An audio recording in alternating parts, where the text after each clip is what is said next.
How did you come up with your prices? How did you come up with your prices? I mean, did you just pull it out of the air? Did you look at your COGS, your cost of goods sold, and added all of that together down to the last penny, and then multiplied it by a certain number in order to ensure what you wanted to do, what you wanted to be? Did you look at the different types of business that you could be? Whether you be the type of business that we may not have the best product, but we're giving you a great price, like Walmart, or a business that says, hey, we're going to charge you a little more, but you're going to appreciate the experience better, like Chick-fil-A. Did you figure out which one of those businesses that you wanted to be? Because let me let you in on something.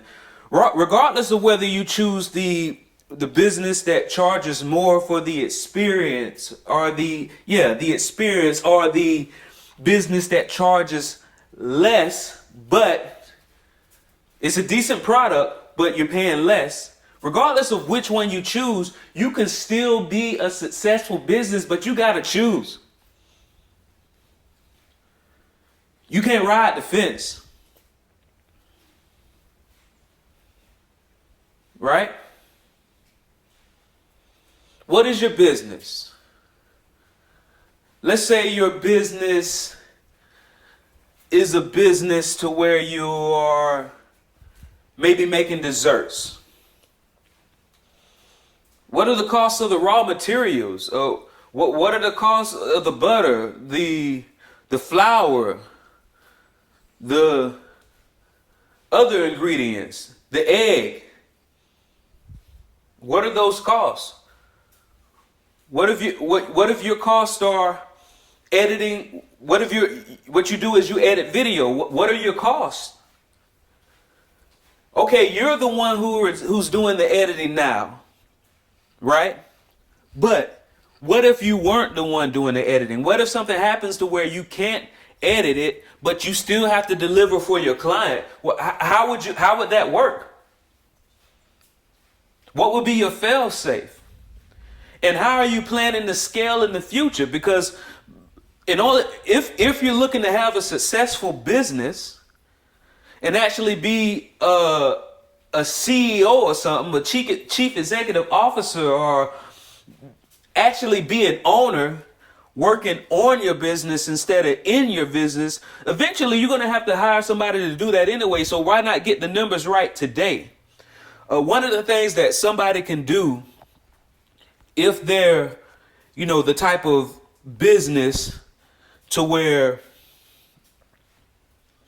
they do the video editing, so it isn't necessarily a big part of their cost right now, but if they are handling and achieving solid business principles where they are looking to eventually be able to send that out, be able to delegate that out to somebody else, what I would do is I would still edit those videos, because usually people who edit videos, it's a passion, right? You're not just doing this for money, you're doing this for the love. You like putting stuff together. And I'm saying still do that if you want to, but at the same time, you need to you need to audition. Find 3 editors on like Upwork.com or on Fiverr.com, editors that have good reviews. Send them the raw videos, give them the same instruction, and see who you like best. And then eventually you might get down to where you're using 2 of them back to back, because you always want to put in fail safes for if something wrong. If you just really like somebody for a moment, it's okay to just stick with one editor, but eventually you need to be alternating between 2 separate editors if you end up delegating this part, which you should if you're trying to grow your business. But so see what they send back, and see if what they send back is as good or better than what you created with the same raw materials, with the same instruction. Now, boom. You don't have to keep doing that to them, but at least you'll have a base price. Because what if between those two editors, you see that they typically charge you. I don't know what editors are charging nowadays, but they might typically charge you anywhere from $150 to $500 to edit the type of situation you have that you need edited once you shoot the raw material. Now you have a baseline. Now you can add that as part of your cost of goods sold, including the cost of electricity, including the cost of miscellaneous items, including the cost of gas, traveling back and forth to here and there. Once you have all of those costs of goods combined, then you times it by at least 3. Why did I say at least 3? It's because it's a business principle. If I told you for a fact, that every time you give me $1, I'm going to give you back $3, would you take that deal? I think most of you said yes. I would take that deal too. If every time I gave somebody $1, I gave them back $3. They gave me back $3, and then I gave them back $1, and they gave me back $3. So do the math. I gave them $1, they gave me back $3. So now I have $3 in my hand. I keep $2 and I give them back $1, and then they give me back another $3. Now I have $5 in my hand. Keep in mind, just 2 short transactions ago, all I had was $1.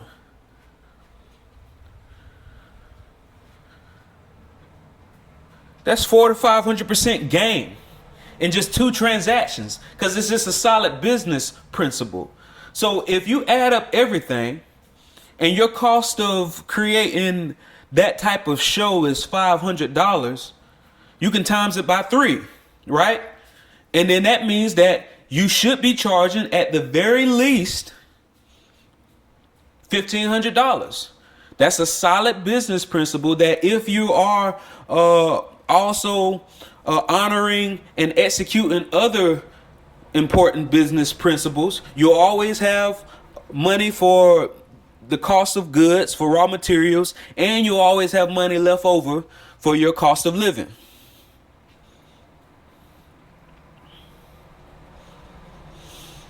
Now, I said that to say this. What if you do the math and your cost is only $200? Like, you do the math, and no matter how you swing it, for the most part, based off what you do, based off you doing that research on how much the other editors were charging for that same comparable work, editors that you consider to be good editors, based off all the additional expenses such as gas, such as electricity, such as other miscellaneous items that you need in order to execute that good recording, allowing them and put it out. What if it's only $200? Then if you honor in that same business principle, you're able to charge $600. Like, well, you say, well, $600, that's less. Yes, it is less, but mathematically, it's the same as $500 and $1,500. $200 and $600 is the same as $500 and $1,500. It's 1/3. That means, and once again, I go back to the same deal. You already said yes. If I gave you an offer that I would give you one, every time you gave me $1, I would give you back $3, would you take that deal? You said yes. That's the same as saying, if every time you spent back out $200, you got back $600, you just created a successful business model. You're going places. Okay, so back to the original question. Are you the company that's charging lower, but the product isn't as good, might not be as delivered as fast? Or are you the company that's charging higher? The product is excellent, immaculate even, but you're going to pay a premium for this. Because either way, whichever you decide, there are customers for each of those segments. Now, especially now in both instances, you need to start building a team.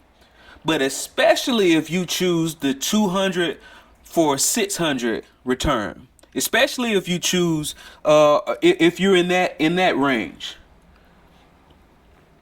because you're gonna have a lot more volume. And as long as you have good systems in place, there is a chance with all that additional volume, with good systems in place, you outperform the 500 to 1500. At the end of the day, your gross revenue could be more than the business model where every time you spend out 500, you're charging 1500. You spend out 5 and your customer pays you 1500. It's strange how that stuff works. But you have to decide who you are.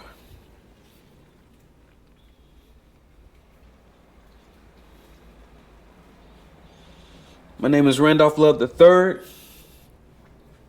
I help business owners and property owners avoid and mitigate financial catastrophes, and I help them have the option of retiring comfortably in 10 to 15 years or less.